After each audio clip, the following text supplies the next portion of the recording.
আজকে আপনাদের সাথে শেয়ার করব তালের পাটিসাপটা। এটা যেরকম বানাতে সহজ, খেতে কিন্তু দারুণ টেস্ট হয়। তো চলুন কিভাবে আজকে এই পাটিসাপটা পিঠাটা বানিয়েছি আপনাদের সাথে একবার শেয়ার করি। নমস্কার বন্ধুরা, আমি সুজাতা, আপনাদেরকে সুজাতাস কিচেনে অনেক অনেক স্বাগত। পাটিসাপটার ব্যাটারটা বানানোর জন্য প্রথমে এখানে একটা পাত্র নিয়ে নিয়েছি। এর মধ্যে দিয়ে দেব 1 বাটি ময়দা। ওই ব্যাটারে হাফ বাটি দিয়ে দেব সুজি,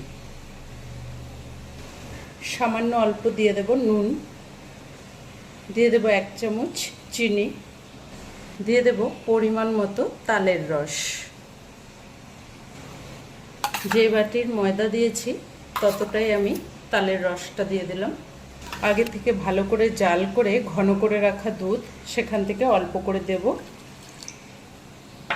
এবার ভালো করে মিশিয়ে নিতে হবে।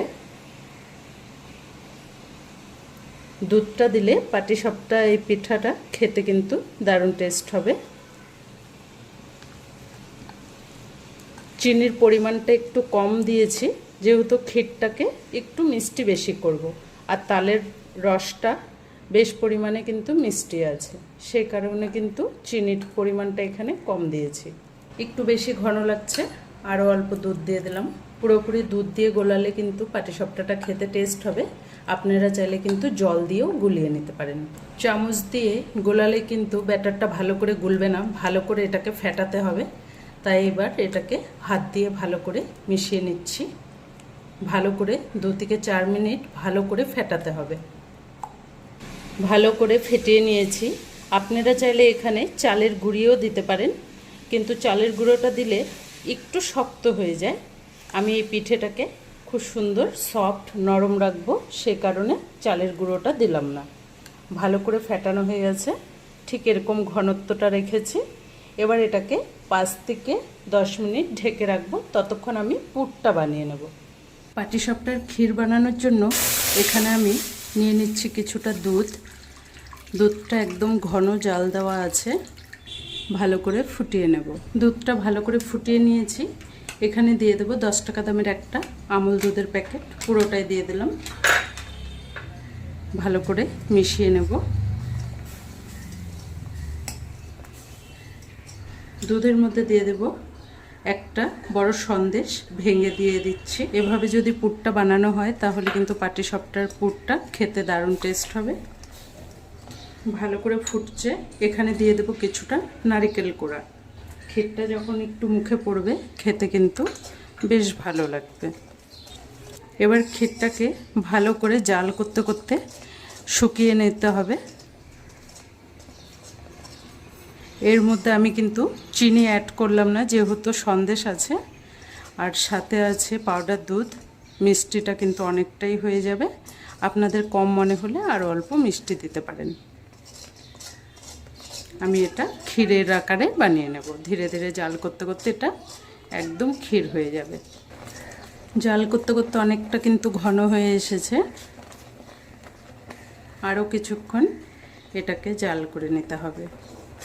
এখানে চাইলে আপনারা শুধু দুধ শুকিয়েও কিন্তু ক্ষীর করা যায়, বা পুরটা আপনারা চিনি, নারকেল বা গুড় দিয়ে সেভাবেও বানিয়ে নিতে পারেন।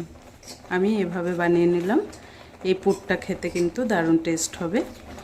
এখানে চাইলে আপনারা এলাচের গুঁড়ো বা এলাচ ফাটিয়ে দিতে পারেন। আমি তালের ফ্লেভারটা রাখার জন্য এলাচের ফ্লেভারটা দিলাম না।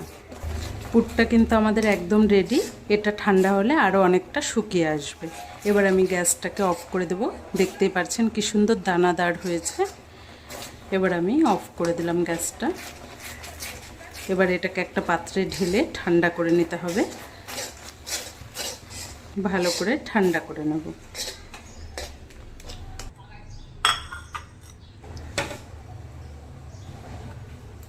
ধীরে ধীরে কিন্তু আরও ঠান্ডা হয়ে যাবে এই পুরটা। এদিকে ব্যাটারটা কিছুক্ষণ রেস্টে রেখেছিলাম। দেখুন ঘনত্বটা ঠিক এরকম হবে।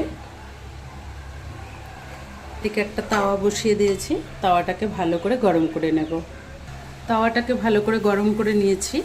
একটু কাপড় দিয়ে বা টিস্যু দিয়ে এভাবে হালকা হাতে মুছে নিতে হবে। এবার আমি এর মধ্যে এক হাতা করে ব্যাটার এভাবে দিয়ে দেব। একটু তাওয়াটা এভাবে ঘুরিয়ে সমান করে নিতে হবে। পাতলা হলে পাটিসাপটাটা খেতে কিন্তু বেশ ভালো লাগে। যতটা ছড়ানো যায় ঠিক ততটাই ছড়িয়ে নেব। ব্যাটারটা কিন্তু একদম শুকিয়ে আসছে। এবার আমি ক্ষীরটা এর মধ্যে দিয়ে দিচ্ছি। এভাবে একটু বিছিয়ে দিলাম। গ্যাসের ফ্লেমটাকে কিন্তু একদম কমিয়ে কমিয়ে করলে পিঠাগুলো কিন্তু কালারটা সুন্দর আসবে।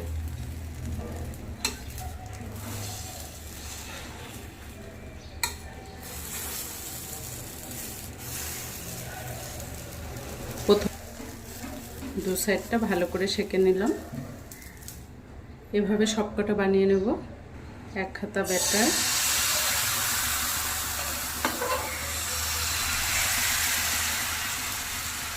ভালো করে ঘুরিয়ে নিচ্ছি।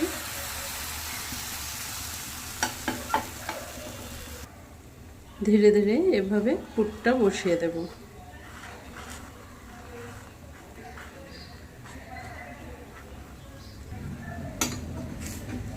ঠিক একইভাবে এটাকে উল্টে নিচ্ছি।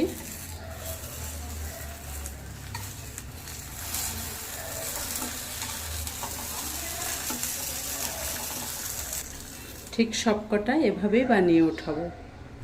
খুব সহজেই সব পিঠেগুলো কিন্তু তৈরি হয়ে গেছে। দেখতে দেখুন কতটা সুন্দর লাগছে।